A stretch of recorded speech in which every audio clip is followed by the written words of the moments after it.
Hi, it's Ian here. Welcome to another 5-minute marketing tip.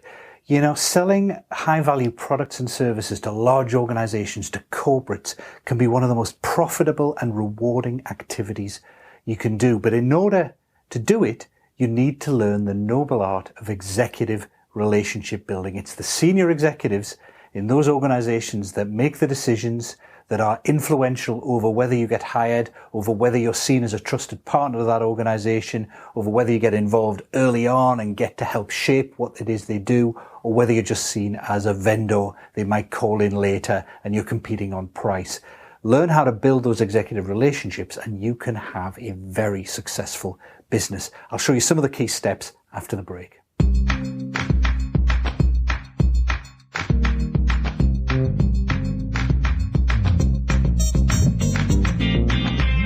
Hi, welcome back. So when you are working with corporate organizations, usually your relationship with them develops in 3 phases. So usually you start off being a kind of commodity vendor.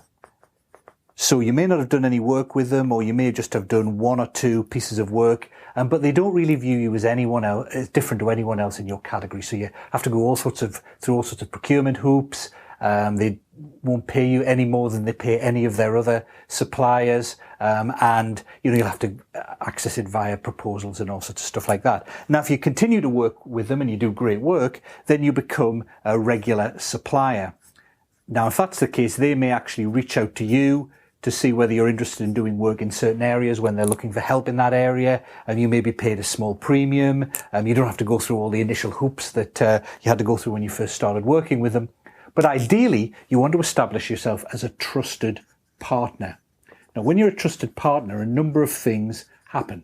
Firstly, the organization sees you as being a real expert in your field, someone who understands them as an organization, who can really help them achieve results. So you can get paid a premium, you get chosen in preference to others, but also critically, you get called in early on. So rather than just waiting until they want to hire someone for a certain job and then kind of putting it out to tender or calling a number of suppliers in, they'll call you in to give them some advice and guidance early on in their decision-making process, where they're still kind of trying to figure out what their problem is and how they're going to deal with it. And that, of course, puts you in pole position to win any work that comes out of it. It's a really great position to be in. Now, how do you get there? Well, you don't build relationships with organizations. You build relationships with individual people, in particular, the senior executives who make the decisions in that corporate organization. Now, it happens step by step. So it doesn't happen in one great kind of sweep. It happens in all the little interactions you have with them.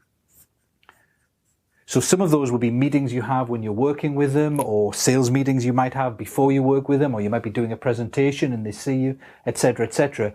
But ideally, you want to proactively initiate interactions with them, because you're not going to get enough interactions, and they're not going to happen regularly enough, and they're not going to happen in the right place and time to build that relationship if you just rely ad hoc on things happening. So what I mean by proactively initiating interactions is that you, for example, might give them a call, or you might email them something they might find useful, something that builds your relationship with them. Or even when you have a planned project meeting with them, during the work you're doing with them, a little bit of preparation beforehand, thinking not only how can I, give them an update on how the project's going and how can we get our milestones hit, but also how can I extend and build my relationship with that executive so we build credibility and we build trust over time, really pays off.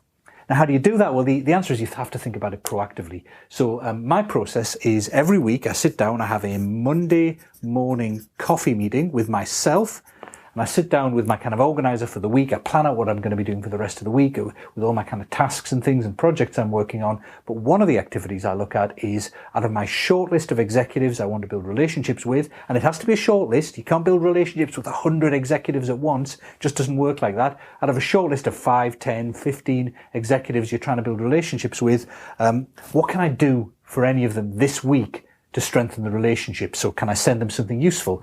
Can I introduce them to someone that might be valuable to them? Can I invite them to an event? Might I just go out for a coffee with them? Might I phone them up and just chat over industry gossip? Now, in order to come up with good ideas, you need a couple of things. One is you need to understand them. So it relies on your questioning skills and your monitoring skills to understand their business, their industry, their particular organization, what it is that they care about and they're interested in. And you take that information and every week you review it, and then you think, well, in line with those things they care about, can I do anything to help them or that's going to be valuable for them this week? Now, you won't think of something valuable every week, and they probably won't want you in contact with them every week, personally.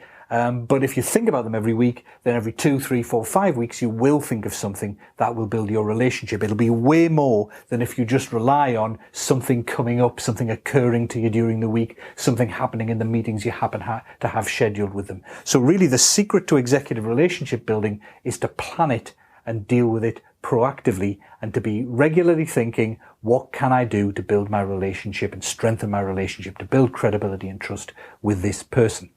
Now, it also helps if you've got a variety of skills. There are certain skills involved in relationship building to do with asking great questions, positioning yourself as an expert in both the field you work in and business in general, so being a helpful resource for them. And also it helps if you have a bunch of tools that you can use to shortcut the process so that you can know what's going on in their business and with them without having to do it from scratch every time. Now, I have documented some of this process in more detail. I've documented the skills you need, and I've documented some of the tools you can use as shortcuts in a little PDF document, a free report you can get down below, called the Executive Relationship Building Toolkit. So if you go down there, you put your email address in, you can download that for free, and that will really help you zoom up that path towards having trusted partner relationships with senior executives. So download that down below.